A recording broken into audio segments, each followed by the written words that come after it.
فضائل سورۃ الاخلاص۔ حضرت ابو ہریرہ رضی اللہ تعالیٰ عنہ روایت کرتے ہیں کہ رسول اللہ صلی اللہ علیہ وآلہ وسلم نے ایک شخص کو سورۃ الاخلاص پڑھتے سنا تو آپ صلی اللہ علیہ وآلہ وسلم نے فرمایا واجب ہو گئی۔ میں نے دریافت کیا کیا چیز واجب ہوئی؟ تو آپ نے فرمایا جنت۔ ترمذی۔ سورۃ الاخلاص حب اور رفع حاجت کے لیے بہت مؤثر ہے۔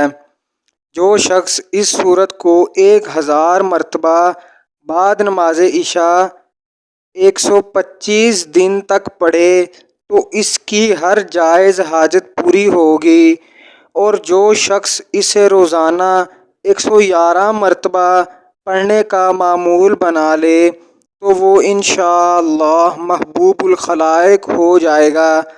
اس کے علاوہ اس سورت کو پڑھنے کا بے پناہ اجر ہے۔ یہ سورت لکھی ہوئی ہے نیچے، اس کو آپ ایک دفعہ پڑھ لیں۔